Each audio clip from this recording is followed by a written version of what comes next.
So what are you spending on R&D? Well, we currently spend about 7.5% of our revenue. We do about $1.2 billion. And I would tell you that's not enough. And if you talk to now our new parent, Abbott, they would agree that's not enough. But you know, you have to keep it in scale because at the end of the day, the shareholder is looking for a return. So what we have to do is much more prudent in how we pick projects. And I think the thing we've learned, and Jim and Jane and Al can probably add to this, is that we didn't have the courage to fail fast early on. We kept a lot of projects going because you don't have the courage. And what we learned from venture world is they have to fail fast. And so we took the mentality of identifying projects and having the courage to cut those projects early and then move on. But it's very tough to say you've spent 2 or 3 years in developing a project and then telling you got to cut that project. But I think as we all know, there's not an endless pit of money, and at the same time the shareholder's looking for a return. You have to have the courage to do that, and then you have to have the courage to accelerate projects. But the devices are very interesting phenomena. It takes a shorter period of time to get them on the market, but they also will have a very shorter life cycle. So you constantly have to innovate. But you still need to get them through the FDA. Yes. One of your most favorite subjects. Yes, one of my most favorite subjects. I chair our industry association. Actually, next month is my last month as the chair. AbbVie, it's the world's largest device association in the world. Johnson & Johnson's, Abbott's, and about 70% of our members are actually small companies, $100 million or less. And as chair, I've been in D.C. about, seems every day, right, Cal? But it's been about every 2 weeks across the table from our FDA commissioner, Dr. Homburg. I'm not on her Christmas card list, I can tell you that. We've had a very difficult negotiations. Our business is predicated on getting products approved. We need a healthy FDA, but it was tended to be very slow, very bureaucratic, and if you talk to most of our brethren, they would tell you that they have not seen the pace of innovation here in our great country, the United States. And so what's happened is a lot of people have moved facilities overseas. We've lost a lot of companies overseas. Venture backing has moved overseas because they've been willing to accept. I'll give you a point in fact. The European market gets our technologies at least 2 to 3 years before you have it in here. Now why is that? Are the Europeans guinea pigs? Absolutely not. The Europeans have lower standards? Absolutely not. They have what's called a Central European mark, where you designate one country, they look at it, and once they approve it, it gets approved to all European markets.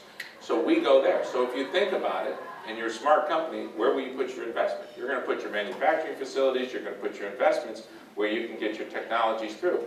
It's not less safe, trust me, it's not. It's as rigorous as this, but we just have tend to have a very bureaucratic area here. So we've hoped through the new negotiations where we've increased fees from $200 million to $460 million, almost $500 million that we've given the FDA now to help spur jobs and get our products approved. So it's an interesting public policy balance between the safety of the public, yes, and getting product out fast. Yes. Safety versus speed. To never jeopardize safety, obviously. Are they slower or more ponderous with respect to devices than they are with respect to pharmaceuticals? I would say yes. And again, I don't want to over-criticize the FDA. They have a very difficult job. But I remember having a talk with a senior person at the FDA, and she said to me, I will never be on the front page of the Wall Street Journal for not approving a product. Think about that. So it's a very risk-averse mentality. And why is that? Well, think about what happens if there is a problem with a product. And guess what, group? There will be problems with products. There will be problems with pharmaceuticals, but not to the level that we see or read. But that's what happens when you do the pace of innovation. And our companies stand behind it. But the risk averseness of our FDA has caused us to be extremely slow. So we need to ensure that we support it with better projects. We need to do our job and have better safety mechanisms behind it, but at the same time, the predictability. And let me just build on that, and I'll let you get to the next point. Here's where we have our issue. There are certain timelines the FDA has to follow to get us back our products. Jane knows this very well. Jane used to run our R&D and now runs all our business development. They just don't hit those timelines. So when you're not predicting, it's like having a bad umpire at a baseball game who calls an outside pitch a strike one pitch and next it's a ball. That if you're not predictable, it causes us to have a constant slowness of our new products, and that's been the challenge, Tom. Jim, everybody in this audience is dealing with the government bureaucracies, and probably everybody, with respect to every agency, would say the same thing. There is nobody wants to be on the front page of the Wall Street Journal. So if they say no, no, no, that's a whole lot better than approval, approval, approval. Bill would tell you that's true in the banking industry. It drives the bankers crazy, and it raises the cost of our services to a breaking point. That is right. Let's talk about other issues. We've talked about innovation. Mm-hmm. You've got a real challenge to being an innovator. You've got to be competitive with your competition. You've got to get through the approval process. How do you bring to the bottom line what you need to satisfy Abbott, the home office in Chicago? How do you do that? Well, they're never satisfied, so let's remember that, right, group? And that's why they're a great company, because the minute you get satisfied, you're probably missing opportunity. You know, Abbott paid a nice premium for our company, and we thank them and we admire them for that. I think the reason that they bought us is because of our industry, and we have the best demographics. And let me tell you why. Our #1 product is cataract. It's the leading cause of blindness outside the United States. It's the #1 surgical procedure done in the United States. Many people don't know that. So you can see in the aging population, so we've got that. The second fastest demographic is the Gen Y, Gen X, whatever you want to call it, and that's the greatest penetration of contact lens wearers, 18 to 34-year-old, and they're progressing into LASIK, and then the baby boomers are our third demographic. So the reason Abbott saw us and saw it is that we have the demographics working in our fashion. Every one of you will be a customer of ours one day. That's bad news. Every one of you will be a customer. Well, your vision is something you don't want to ever compromise, right? If you think about things at the end of the day, you know, if you ask the elderly what's their #1 concern, what do you think their #1 concern is? It's losing their independence. And how do you lose your independence? Through your loss of your eyesight. So it really, Abbott saw the opportunity that we have. Also the global nature of our business. It is a global business. It has opportunities across all the countries. It's a well-accepted therapy, both cataract and LASIK surgery and contact lens care to a degree. So we have that global reach. The emerging market opportunity is huge. And at the end of the day, the pace of innovation. So Abbott bought us for revenue growth. The bottom line is extremely important, but for us, it's revenue growth. And that's the constant challenge we have, is we've got to grow the revenue at a greater pace than where we're at, and that comes through innovation. Jim, why don't we shift, which is not going to be difficult, to public policy issues. In fact, #1 on my list you just mentioned, globalization. I assume when you started at Allergan, it was a whole different world. Yeah, it was very good. It is today. Right, most definitely. Right. And you've got a lot of your employees and a lot of your market is offshore. Right. Tell us about globalization. Well, we have everyone, Al, right, but one manufacturing facility is overseas, and that was by some acquisition, not just by design. But you know, we just came back from a retreat where we had the 25 of the top Abbott executives, and we discussed nothing but emerging markets. And in fact, we had the senior management from PIMCO talk to us as well. And to us, everybody has a different definition of emerging markets, BRIC, you know, Brazil, that whole area. We focus on China, India, Brazil is probably our 3 largest opportunities for us, and they're big, and they're growing very fast. And why are they growing fast? They're growing fast because they have the recognition that they have actually inadequate healthcare systems. Now, one might say we have an inadequate healthcare system here, but not really. We are somewhat spoiled. But they have an inadequate healthcare system. Majority, and I'll speak only to our industry, the majority of people literally going blind because they can't get access to just a simple cataract operation. So what's occurring in China over the next 3 years will be 500 new hospitals. 500 new hospitals being employed just in China. In Brazil, it is one of the fastest growing markets for the acceptance of technologies. They're looking to have companies come there and put manufacturing facilities. So they're supporting industry.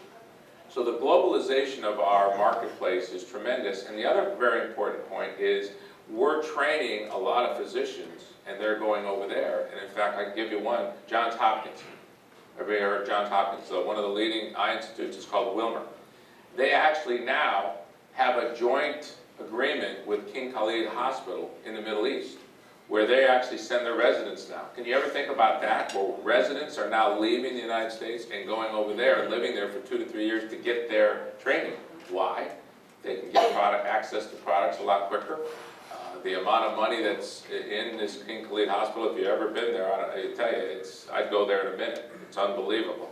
The investment, the best technology. So the globalization is occurring because we're training a lot better surgeons. I remember when you would think about it, people would sit there and go, well, I'm going to have my surgery here in the United States. We had a good friend that went to Germany to have back surgery. So there's a tremendous amount of physicians outside the United States, and that's where we have to get more competitive here. We're losing our edge in training and education in this country. Jim, when you were here 6 years ago, I think Reed Royalty was the only guy that's here this morning who asked a question, and I know he wants to ask one today. Okay. Did you give him one or something like that? No, I didn't. But while he's, are you out of questions? While he's thinking about it, and that's an invitation to all of you. This is an open mic, so to speak. Except the three. Except those three, right? Anyway, and Kelly, you're off limits. Yeah, you're off limits, Kelly. Let's give you an opportunity to talk about healthcare. Okay. Healthcare reform. Okay. The bill that everybody likes to call Obamacare. Okay. And what's going to happen after November of this year, and what should happen. That's the question. What should happen in your judgment? Well, we do have a healthcare issue here, and we have it in the United States, and we have it across the globe. And my concern is that fundamentally we're trying to attack it at the top, and we're not getting to the root of the problem. And the root of the problem is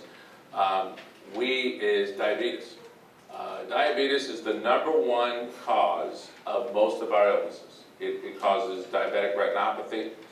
It causes loss of joints. It causes obviously a lot of healthcare problems, and it's starting at the young group. We have to get to the fundamental problem, which is we're going to live longer, but why are we spending so much on healthcare?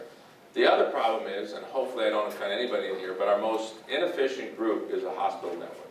The hospitals are not everyone, but most hospitals are very inefficient. And what's happening is they're taxing companies. What do you think the #1 product sold in a hospital is?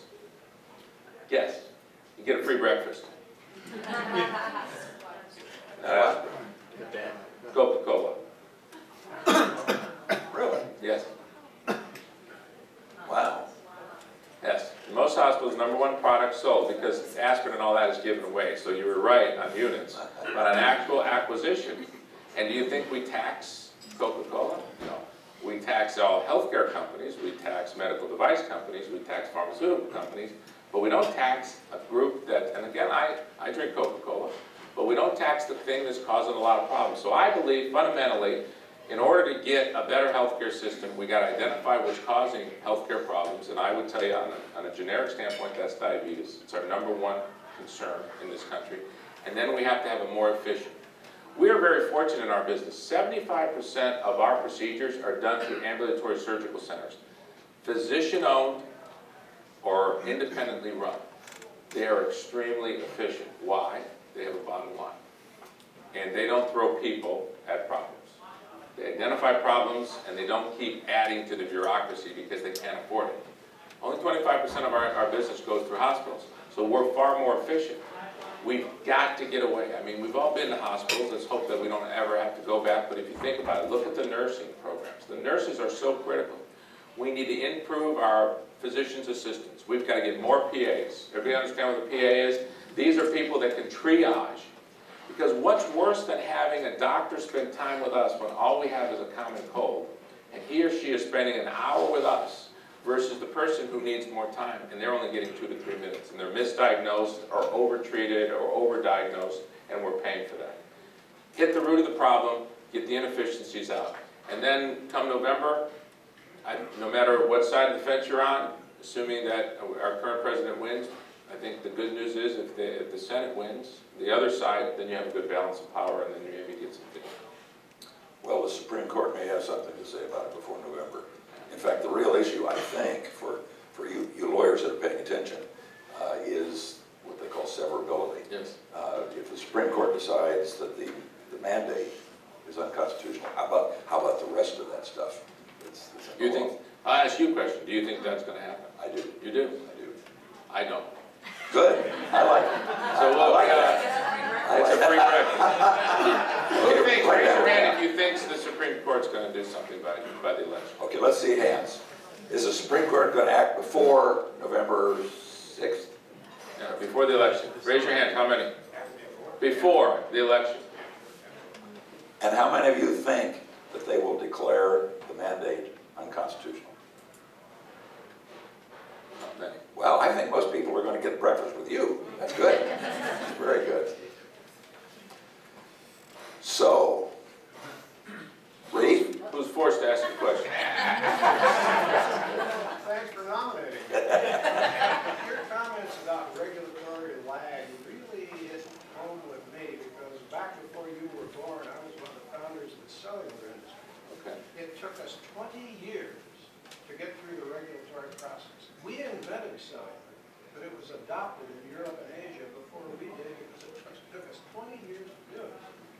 I'm unaware of any consortium of smart business guys like you that's ever gotten together to work on fixing regulatory lag in this country. Am I missing something? No, you're exactly right, and we do have associations who are gaining more in power. AdvaMed is our association where we spend a lot of time with the regulators across the United States, but primarily in D.C. And I will tell you that with all the issues we have, if we didn't have these associations, and I'm sure you have an association as well, it would even be worse. We have one for Sacramento, we have one for D.C., and we constantly raise the awareness. I will tell you that the best way to get to them is don't use the big company as the example. Because the big company, I'll use mine, Abbott, goes on deaf ears because they say you'll survive. Talk about the small company who will go out of business and talk about jobs, and then you'll get people who are running for election to listen. Talk to them about how small companies will go out of business if we don't keep the pace of innovation. And then they realize, because small companies will close up and move. They'll use big companies, they tend to say, oh, you'll survive, don't worry, you can move your money here and there. But small companies, which in our industry, as I said, about 70% of our industry is companies less than $100 million. And if they go out of business, there's jobs. So constantly talk about jobs. Dan, go. I was wondering how Abbott has approached its social responsibility, if it's done any restructuring relative to its philanthropy and employee engagement and volunteerism. Actually, that's one of the things that I have to tell you I admire tremendously about Abbott. You know, when we were AMO, we were only about $1.2 billion in revenue, and we did some, but we just couldn't get to the expense.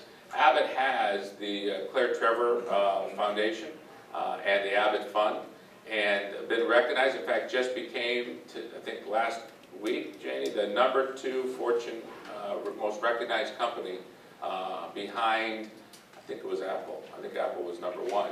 And it was because of the philanthropic activities that Abbott does. And philanthropic activities around targeted areas across the globe in healthcare. Diabetes is a big one of ours, but also areas of massive relief funds we've done. So I have to say that if you can go on the Abbott webpage, you'd be very impressed with the amount of money and the time that Claire Trevor and the Abbott Fund do towards those type of activities. Very impressed with it. Did you set up Dan? No, that was great. I think okay. Miles White, he must be an Abbott shareholder. He wants a follow-up. He doesn't like the answer. The follow-up would be, so what is the value to Abbott to engage in those activities? Well, you know, I'll speak on behalf of Miles, our chairman, who deserves the credit for it. I think it's your responsibility. It's our responsibility here to support Orange County. you know, you get to a point where it's your responsibility. And I think we've clearly recognized, Abbott has, that it's their responsibility to give back. If we don't, then who's going to? It's not going to be the government, unfortunately. They can't. And it is our responsibility. Sometimes, you know, Kelly and I spend a lot of time with education, and because we have a passion for education. And so I would tell you that, and it's a good Midwest company, and I don't mean anything against but it's got that good Midwest stock, and they understand that you have to give back. And it doesn't get you any more shareholders. People think you sometimes get, in fact, the shareholder doesn't like it when you're giving away their funds. And you don't get the tax breaks you used to in the old days. It's the right thing to do. And I know that sounds like a good commercial, but I can tell you at Abbott, that's what it's about. That's what it's about. Lucy, I think you had a question. Thanks, Jim. I found fascinating the regulatory issues because you're absolutely right. It transcends banking, infrastructure, medical device industry, and in fact, even in infrastructure, we're promoting a piece of legislation breaking down barriers. If you're not going to give us money to build roads and transit, et cetera, at least cut through the regulatory gridlock so that our environmental review in California, which is state-of-the-art miserable, doesn't have to be duplicated by the federal process. But I'm curious from your standpoint, I know you don't want to get into the politics of things, so maybe I can say some things that would otherwise not get said.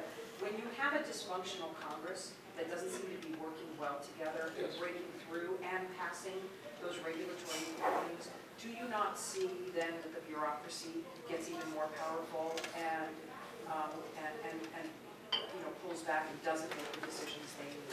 And if that's the case, what maybe are the top 3 specific things that your business council could help your trade association accomplish from a broad industry perspective to help break through some of that regulatory gridlock?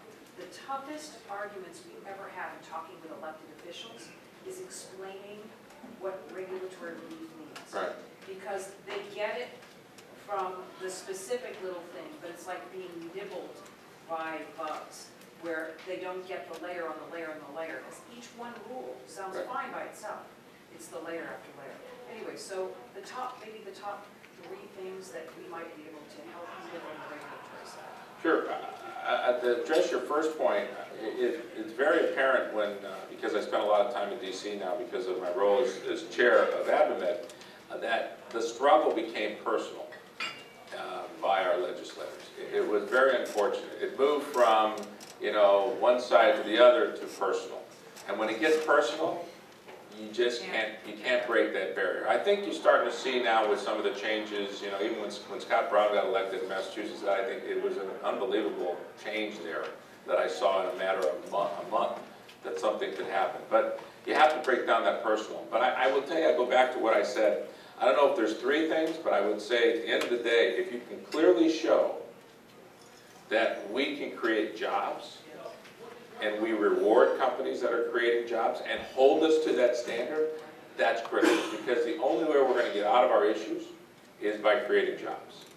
And you can see that the president's rating is gaining because unemployment is dropping. It's not coincidental, by the way, in my mind, but that you're seeing that popularity. So I would say what we try to do is we sit there and say, if you're able to help us get products approved in a quicker fashion, not drop the safety, we promise we won't move our manufacturing facilities overseas. We won't cut our R&D jobs. We will employ here in our great country.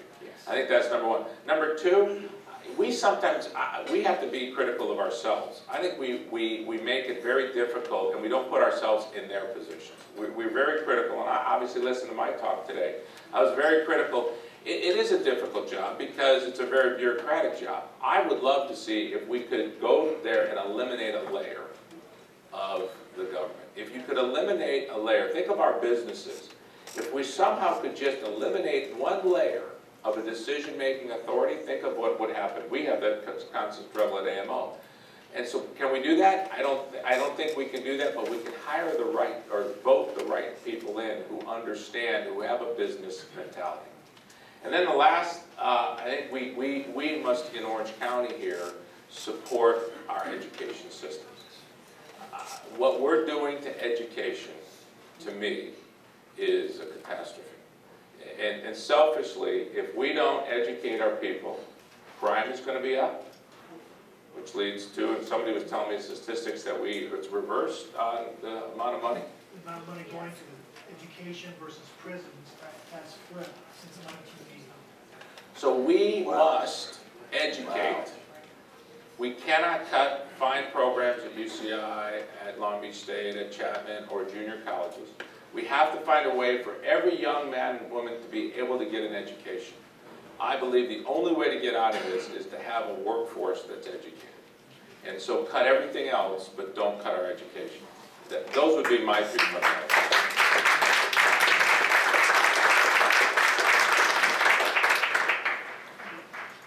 Well, that is very close to my heart on the last question that I had, and then you'll just have to keep talking until the 9 o'clock. That's not a problem. Well, we're already doing the hook, so. Oh, no, you got.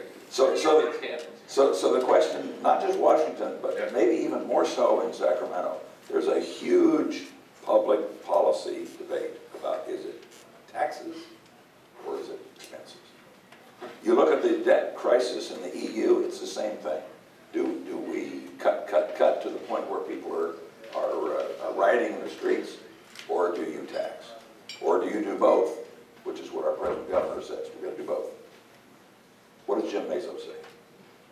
Well, we have this discussion in our home, so I'm probably on the opposing viewpoint of Cal here on this one. I say reward the people that will create jobs. And if you constantly tax people and they have to produce a bottom line to the shareholder, you will cut. I am a believer that if you produce and you show that you will produce, reward that mechanism. So I'm a believer to grow the top line and not cut your way to success. I've never seen a successful company cut their way to success. And so if our government is going to be successful, you don't cut your way to success. It's a very short-term mentality. And then you reward people to go outside where they can grow. And that's what's happening in emerging markets. It's not because the populations are growing that much more. They're rewarding people to grow. And then but if you don't grow, you then pay the bill. Other questions? Let's go. Let's end up. Let's end up with your passion. You've got a great passion for education. In fact, you've always been one of my leaders. I've been trying to be like you all these years. And you're on the board of directors of Chapman. You're on the board of directors at UCI. You're on the board of directors of San Diego University of San Diego. University of San Diego. And you mentioned Long Beach. I didn't really realize you were on that board of directors. Have you ever heard of conflict of interest? I'm equal to everybody.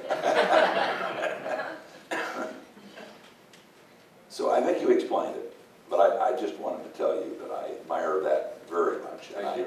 And I bet everybody in this room agrees, as we heard from this applause, that education should be number one.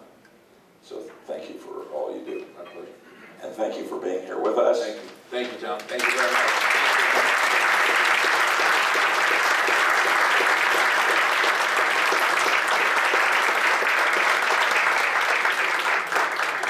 Paul O'Mara gets the last word. Wouldn't you know it? A banker gets the last word.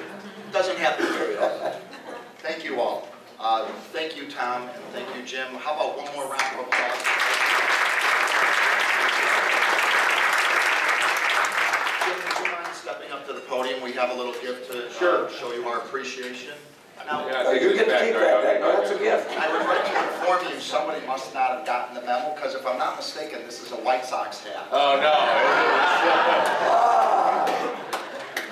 Just kidding. No, but it is black and white, but that's okay. It's got cup colors. Thank you. Thank you again, Jim. Thank you. Our next CLB meeting is going to take place on May 17th, and we're happy to let you know that Michael Morheim, President and CEO of Blizzard Entertainment, is going to be our guest. So thank you all.